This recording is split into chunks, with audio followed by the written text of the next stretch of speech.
پایا جاتا ہے۔ ایسے دور میں کوئی انسان کسی انسان کے ساتھ بیٹھنا پسند نہیں کرتا۔ اس پرآشوق دور میں کوئی انسان کسی انسان سے ہاتھ ملانا نہیں چاہتا، لیکن یہ فرش عزائے حسین ایک ایسی جگہ ہے جہاں ہر انسان چاہتا ہے کہ آ کر ایک عزادار کے ساتھ بیٹھے اور اس سے مصافحہ کرے۔ ہم فرش عزا سے ہٹ کر اگر اپنے کو دیکھیں اور جائزہ لیں تو ہم کہیں بیٹھ کر غیبتیں کر رہے ہوتے ہیں، کہیں بیٹھ کر برائیاں کر رہے ہوتے ہیں، کہیں بیٹھ کر چغل خوریاں کر رہے ہوتے ہیں، کہیں بیٹھ کر ان کی کر رہے ہوتے ہیں، کہیں بیٹھ کر ہم فون میں مشغول رہتے ہیں۔ لیکن جب تک ہم فرش عزا پر رہتے ہیں ان تمام گناہوں سے محفوظ رہتے ہیں۔ گویا کل حسین جب خود موجود تھے تو حسین لوگوں کی ہدایت کر رہے تھے، اور آج حسین کا تصور لوگوں کی ہدایت کا سامان بنا ہوا ہے۔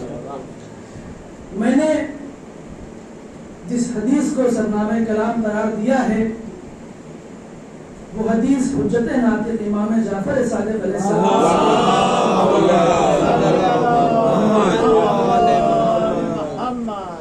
سے منقول ہے، اور ایسے کی حدیث ہے کہ جو سچوں میں سچا ہے۔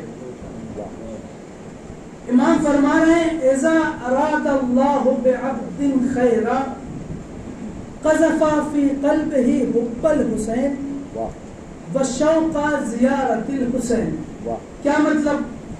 امام کر رہے ہیں اذا اراد اللہ، جب اللہ کسی بندے کے لیے خیر کا ارادہ کرتا ہے تو اس کے دل میں حسین کی محبت ڈال دیتا ہے اور حسین کی زیارت کا شوق پیدا کر دیتا ہے۔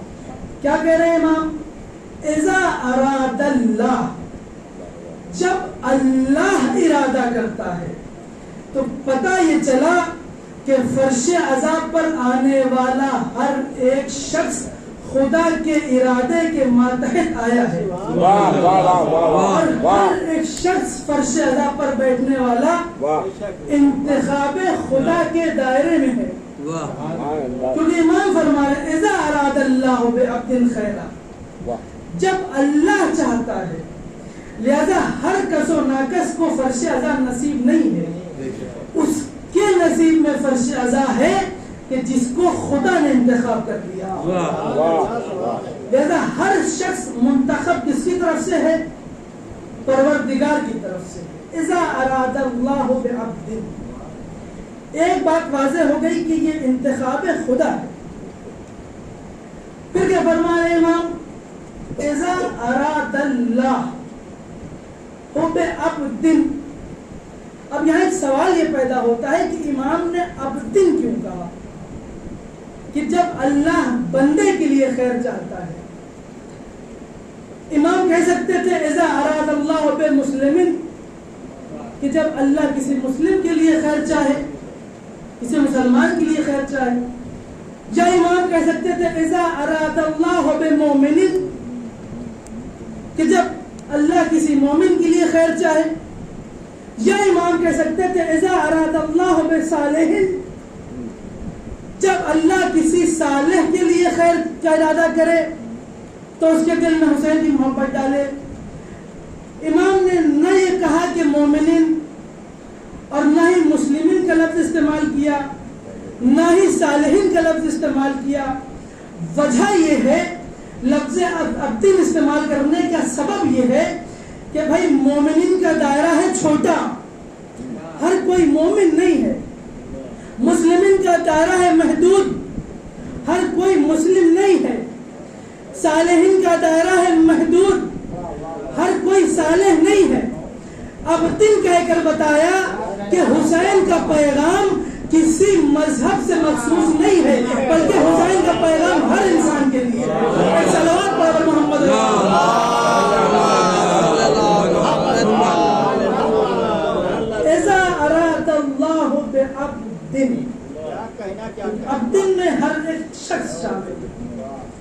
کربلا ہر ایک شخص کے لیے ہے، ہر ایک شخص کے لیے کربلا ہے. سلطان ظہور لکھنوی صاحب کہتے ہیں کہ شاہ نے تعمیر کی ہے کربلا سب کے لیے، جس طرح سے آگ پانی اور ہوا سب کے لیے. شاہ نے تعمیر کی ہے کربلا سب کے لیے، جس طرح سے آگ پانی اور ہوا سب کے لیے. تو خانہ کعبہ خدا کا کربلا شبیر کی ایک گھر مخصوص ہے اور دوسرا سب کے لیے. خانہ کعبہ خدا کا کربلا شبیر ایک گھر مخصوص ہے اور دوسرا سب کے لیے. ایک بات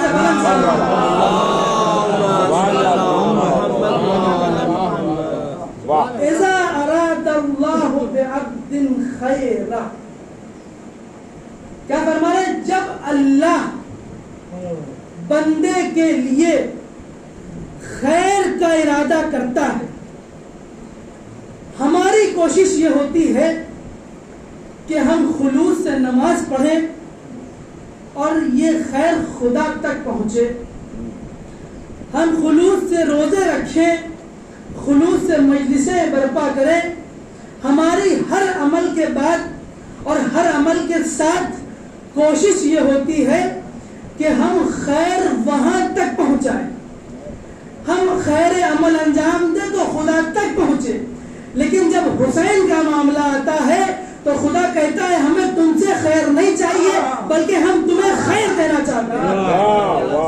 اذا اراد اللہ بعبد خیرا قذف فی قلبہ حب الحسین وشوق زیارت الحسین. اب ایک اور قابل توجہ لفظ امام کی حدیث میں. پہلی بات واضح ہو گئی کہ اذا اراد اللہ یعنی سب خدا کے منتخب کیے ہوئے ہیں. دوسری بات بھی واضح ہو گئی عبد، کیونکہ حسین کا پیغام انسانیت کا پیغام ہے. تیسری بات بھی واضح ہو گئی. اب یہ لفظ جو امام نے استعمال کیا قذفہ، امام یہ بھی کہہ سکتے تھے وضع یعنی رکھنا. اللہ جس کے لیے خیر کا ارادہ کرے اس کے دل میں حسین کی محبت رکھ دے. یا کہہ سکتے تھے جعل، کہ اللہ جس کے لیے خیر کا ارادہ کرے اس کے دل میں حسین کی محبت کو قرار دے. لیکن نہ لفظ وضع کا استعمال کیا جس کے معنی رکھنے کے، اور نہ ہی لفظ جعل کا معنی استعمال کیا، لفظ استعمال کیا کہ جس کا معنی ہے قرار دینے کے. امام حدیث میں کہہ رہے قذفہ. مفسرین کہتے ہیں، آیت اللہ انصاریات کہتے ہیں کہ اس قذفہ میں ایک راز پوشیدہ ہے جو امام نے استعمال کیا جس وجہ سے.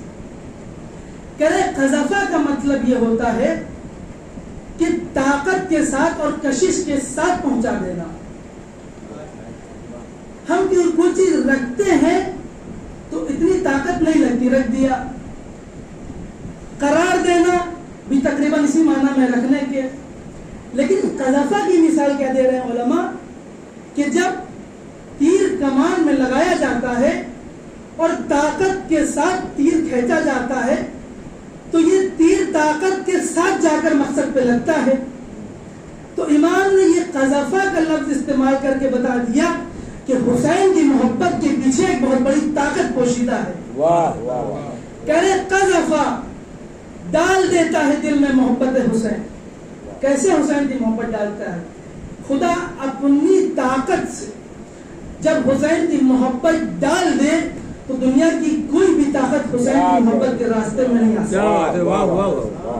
قذفہ امام فرما رہے اذا اراد اللہ بعبد خیرا قذف فی قلبہ حب الحسین. لیکن پتہ یہ چلا کہ فرش عزا پر آنے والا ہر ایک شخص انتخاب خدا کے دائرے میں. روایت کے جملے ہیں کہ امام حسین علیہ السلام فرش عزا پر آتے ہیں اور ہر عزادار کا نام میں ولدیت لکھتے ہیں کہ بھائی فلاں ابن فلاں مجلس میں آیا، فلاں بنت فلاں مجلس میں شرکت کرنے آئی. ہر عزادار کا نام امام حسین لکھ رہے ہیں. کیوں؟ کیونکہ اس کے لیے خیر چاہتے ہیں. خیر اس تک پہنچے. اب سوال یہاں پیدا ہوتا ہے کہ جب اللہ نے ہر انسان کے لیے 2 فرشتے مقرر کر دیے ہیں کہ ایک فرشتہ خیر لکھے ایک فرشتہ شر لکھے, تو سوال یہاں پہ قائم ہوتا ہے کہ جب اللہ نے خیر لکھنے والا فرشتہ معین کر دیا ہے تو حسین خیر کیوں لکھ رہے ہیں؟ بھائی سوال اپنی جگہ قائم ہے. جب فرشتہ خیر لکھنے کے لیے معین ہے, خدا نے مامور کر دیا ہے, تو حسین خیر کیوں لکھ رہے ہیں؟ بھائی وجہ یہ ہے کہ فرشتے کے خیر لکھنے میں اور حسین کے خیر لکھنے میں فرق ہے. فرشتے کے خیر لکھنے میں اور حسین کے خیر لکھنے میں فرق ہے. ادھر فرشتہ خیر لکھ رہا ہے, ادھر حسین خیر لکھ رہے ہیں. ممکن ہے ہم سے کوئی گناہ سرزد ہو جائے اور فرشتے نے وہ جو خیر لکھا ہے وہ مٹا دے, لیکن حسین اس ذات کا نام ہے جو خیر نہیں مٹائے گا. کیوں؟ کیونکہ حسین وہاں لکھتے ہیں جہاں قسمت میں نہیں ہوتا. راہب کی قسمت میں اولاد نہیں تھی, حسین نے لکھ دی. ان کی قسمت میں جنت نہیں تھی, حسین نے لکھ دی. ایک صلوات پڑھ محمد.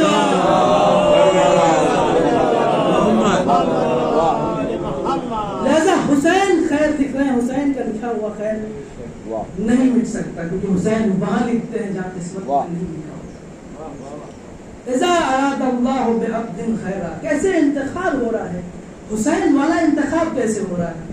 فرش عزا پر آنے والا حسینی ہے, انتخاب خدا ہے. اب آپ دیکھیں تاریخ پہ ذرا غور کریں تو آپ ملاحظہ کریں گے کہ بہت سے افراد امام حسین علیہ السلام کے ساتھ چلے لیکن مختلف مقامات پر رک گئے. جب ان کو یہ پتا چلا کہ جائیں گے اور قتل کر دیے جائیں گے, یزید کا لشکر خون کا پیاسا ہے, شہید کر دے گا, قتل کر دے گا, تو بہت سے افراد ایسے تھے جنہوں نے مدینے میں ساتھ نہیں دیا. بہت سے افراد ایسے تھے جو راستے میں چھوڑ کر چلے گئے. راستوں پر رک رک کر جو لوگ کربلا تک آئے تھے, جب کربلا میں انہوں نے منظر دیکھا کہ اب جان ہماری چلی جائے گی, تو کربلا سے بھی واپس پلٹے. کیوں؟ کیونکہ جان کا خوف ہو گیا تھا. لیکن جس کے دل میں معرفت حسین تھی وہ رکا رہا, وہ نہیں پلٹا. بھائی رک رک کر کربلا تک آنے والے معرفت حسین نہ ہونے کی وجہ سے واپس پلٹ گئے, لیکن حسین کا راستہ روکنے والا توبہ کر کے حسین ہو گیا. صلوات پڑھ کر محمد. جناب حر حسینیت کی خوشبو کو محسوس کرتے ہوئے اور انتخاب خدا میں آ گئے, دائرہ انتخاب میں آ گئے. اب اور دیکھیں آپ تاریخ میں کیسے انتخاب کیا جا رہا ہے حسین کے لیے. یہ روایت خود اہل تشیع کی کتاب میں موجود ہے اور اہل تسنن کی کتاب میں بھی موجود ہے, خود صحیح بخاری میں بھی موجود ہے, خود صحیح مسلم میں بھی موجود ہے. کیا روایت؟ کہتے ہیں ام سلمہ فرماتی ہیں کہ پیغمبر ایک دن میرے حجرے میں آئے اور حسین سے محبت فرما رہے تھے کہ جبریل امین نازل ہوئے اور جبریل امین نے آ کر بتایا کہ اے پیغمبر آپ کا یہ نواسا کربلا میں شہید کر دیا جائے گا. ابھی میں مساق کرنے آ رہا ہوں. انتخاب دیکھیے کیسے انتخاب ہو رہا ہے حسین والوں کا. آپ کا یہ نواسا کربلا میں شہید کر دیا جائے گا. ام سلمہ کہتی ہے, روایت کے جملے ام سلمہ کہتی ہیں کہ میں حجرے کے باہر تھی اور میں نے پیغمبر کے حسین پر بلند بلند آواز سے گریہ کرنے کی صدا کو سنا, تو پتہ یہ چلا کہ حسین پر بلند بلند آواز سے گریہ کرنا سنت پیغمبر ہے اور ہم اس سنت پر عمل کرتے ہیں, ہم اس سنت کو بجا لاتے ہیں. ہم پیغمبر کو بھی مانتے ہیں اور پیغمبر کی بھی مانتے ہیں. ہم ان میں سے نہیں ہے کہ جو صرف پیغمبر کو مانتے ہیں, پیغمبر کی نہیں مانتے. پیغمبر کی ماننا معیار ہے, پیغمبر کو ماننا معیار نہیں. کہا میں نے بلند آواز سے گریا کرتے ہوئے سنا. اب ام سلمہ پیغمبر کے پاس آتی ہیں اور دریافت کرتی ہیں گریے کا سبب. بتاتے ہیں ام سلمہ ایسا ایسا واقعہ, جبریل آئے تو ام سلمہ میں تمہیں کربلا دکھانا چاہتا ہوں. ام سلمہ کو کربلا دکھائی تو ام سلمہ یہ دیکھو یہ زمین کربلا ہے. پیغمبر نے ایک مشت خاک اٹھائی اور ام سلمہ کو دیا. کہا ام سلمہ اس کو اپنے گھر میں رکھو, اس کو ہمارے گھر میں رکھو. کون سی خاک؟ کربلا کی خاک, کہ جس خاک پر کل حسین شہید کر دیے جائیں گے. اب وہ لوگ جو اعتراض کرتے ہیں کہ تعزیہ نہ رکھا جائے, شبیہ ذوالجناح نہ رکھا جائے, ان کو بتا دیجئے کہ پیغمبر نے سب سے پہلا حسین کا عزاخانہ اپنے گھر کو بنایا. سب سے پہلا عزاخانہ پیغمبر نے اپنے گھر کو بنایا. ام سلمہ یہ خاک جب خون میں تبدیل ہو جائے تو میرے حسین کی فرش عزا بچھانا. پیغمبر نے بتا دیا کہ سب سے پہلی حسین کی مجلس میرے گھر میں ہو, سب سے پہلی حسین کی مجلس میرے گھر میں ہو. تو ام سلمہ کو منتخب کر لیا اس کام کے لیے. یہ حسینیت کا کام تھا. کیسے انتخاب؟ اذا اراد اللہ بعبد خیرا, جب اللہ کسی بندے کے لیے خیر چاہتا ہے تو اس کے دل میں حسین کی محبت ڈالتا ہے. اگلا جملہ کیا ہے؟ اذا اراد اللہ بعبد خیرا قذف فی قلبہ حب الحسین والشوق زیارت الحسین, اور حسین کی زیارت کا شوق پیدا کرتا ہے. لہذا آپ یہ دیکھیں کہ جس کے دل میں بھی حسین کی زیارت کا شوق ہے اور وہ زیارت پہ جا رہا ہے, اسے خدا نے انتخاب کیا. اب آج دیکھیں لوگ جب زیارت پہ جاتے ہیں, آپ دیکھتے ہیں ویڈیوز آپ دیکھتے رہتے ہیں, اربعین پہ پیر سالم نہیں ہے لیکن نجف سے کربلا جا رہے ہیں, ہاتھ سالم نہیں ہے لیکن نجف سے کربلا جا رہے ہیں. تو پتہ یہ چلا کہ حسین کے معاملے میں ہاتھ پیر کا سالم ہونا ضروری نہیں ہے بلکہ عقیدے اور عقیدت کا سالم. ایک صلوات پڑھ رہا محمد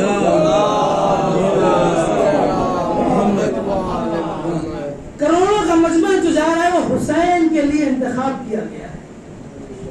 کسی نے حضرت آیت اللہ سستانی سے آ کر سوال کیا کہ آقا یہ بتائیے کہ یہ کروڑوں کا مجمع کربلا جیسے چھوٹے سے شہر میں کیسے جمع ہو جاتا ہے؟ کروڑوں کا مجمع کربلا جیسے چھوٹے سے شہر میں کیسے؟ کتنا خوبصورت جواب دیا آیت اللہ سستانی نے, حافظ اللہ تعالی. کربلا جیسے چھوٹے سے شہر میں یہ کروڑوں کا مجمع کیسے جمع ہو جاتا ہے؟ آیت اللہ سستانی فرماتے ہیں کہ کربلا ایک ماں کی آغوش کی طرح ہے. جس طرح ماں اپنی آغوش میں اپنے تمام بچوں کو سمیٹ لیتی ہے, اسی طرح کربلا حسین کے تمام زائرین کو. شوق زیارت الحسین, حسین کی زیارت کے شوق. ہم آج جب زیارت کرنے کے لیے جاتے ہیں تو ہمیں رخصت کرنے کے لیے گھر میں بھائی, والدین, بہنیں ہوتی ہیں. لیکن جب زینب اپنے بھائی کی قبر کی زیارت کرنے گئی ہے تو زینب کے ہاتھ پہ کسی نے امام ضامن نہیں باندھا تھا بلکہ زینب کے ہاتھ میں رسیوں کے نشان تھے. زینب کی پشت زخمی سی جب اپنے بھائی کی زیارت کرنے جا رہے عزاداروں, جب رہائی ملی نا اہل حرم کو, آ کر امام سجاد نے کہا بی اماں ہمیں رہائی مل گئی ہے. کہا زینب نے کہ اے سجاد ذرا ان سے کہہ دو کہ ہمارے شہیدوں کے سر ہمارے پاس لے آئے، ہم آخری دیدار کرنا چاہتے ہیں۔ ایک ایک کر کے سر آنا شروع ہو گئے۔ قاسم کا سر آیا، فروہ نے لیا۔ علی اکبر کا سر آیا، لیلا نے لیا۔ علی افضل کا سر آیا، ام رباب نے بڑھ کر لیا۔ ارے جیسے ہی عباس کا سر آیا ہے، عزاداروں بیوی عباس کے سر کے استقبال میں کھڑی ہو گئی۔ اے عباس، ارے ہماری چادر، اے عباس، ارے یہ رسیوں کے نشان، اے عباس پشت پر تازیانوں کے نشان۔ امام سجاد کہتے ہیں پھوپھی اماں کاروان کو آمادہ کیجئے، ہمیں زیارت کرنے جانا ہے، ہمیں بابا کی قبر پر جانا ہے۔ 1 سال بعد زینب اپنے بھائی کا چہلم منانے جا رہی تھی، کہا امام سجاد نے اے پھوپھی اماں ارے کاروان آمادہ کر لیجئے۔ امام سجاد آتے ہیں، کیا پھوپھی اماں بیبیاں آمادہ ہیں؟ جناب زینب کہتی ہے سجاد ہاں ہاں، ارے تمام بیبیاں آمادہ ہیں لیکن ایک بیوی نظر نہیں آ رہی ہے۔ کہتے ہیں سجاد ایک بیوی نظر نہیں آ رہی۔ سجاد کہتے ہیں پھوپھی اماں ارے مجھے پتا ہے کون بیوی نظر نہیں آ رہی۔ کہا ہاں سجاد، ارے رباب نظر نہیں آ رہی۔ سجاد کہتے ہیں پھوپھی اماں ارے مجھے پتا ہے رباب کہاں ہوں گی۔ یہ کاروان آمادہ ہوتا ہے، نکلتا ہے۔ جناب زینب دیکھتی ہے کہ سجاد زندان شام کی طرف جا رہے ہوتے ہیں۔ زینب کہتی ہے سجاد ارے ہمیں کربلا کی طرف جانا ہے، ارے تم زندان شام کی طرف کیوں جا رہے ہو؟ کہا اے پھوپھی اماں ارے رباب سکینہ کی قبر سے اٹھی گریہ کر رہی ہے۔ اے سکینہ ارے تمہارا وطن جانا کہاں؟ ارے تمہیں وطن جانا کہاں؟ اے سکینہ ارے اٹھو ہم وطن جا رہے ہیں۔ اور غرض یہ کاروان کربلا کی طرف سے نکلتا ہے، کربلا کی طرف حرکت کرتا ہے۔ جناب زینب سے امام سجاد کہتے ہیں اے پھوپھی اماں ارے ذرا بیویوں سے پوچھ لیجئے کہ وہ مدینہ جانا چاہیں گی یا کربلا جانا چاہیں گی۔ بیویاں کہتی ہے زینب ارے قیامت ہو جائے گی، ارے ہم ابھی اپنے لاشوں کو نہ روئے ہیں، لہذا یہ کاروان کربلا لے کے جایا جائے۔ ارے جیسا ہی یہ کاروان کربلا پہنچا، بیویوں نے اپنے کو اونٹوں کی پشت سے گرانا شروع کر دیا۔ بیویاں گریہ کرتے ہوئے، آہو بکا کرتے ہوئے ایک ایک قبر پر جاتی ہے، گریہ کرتی ہے۔ امام حسین کی قبر پر تمام بیویاں آ کر جمع ہو جاتی ہے، حسین میں گریہ کرتی رہتی ہے۔ دفتن کیا دیکھتی ہے کہ زینب اٹھ کر میرے فرات کی طرف جانے لگتی ہے۔ بیویاں کہتی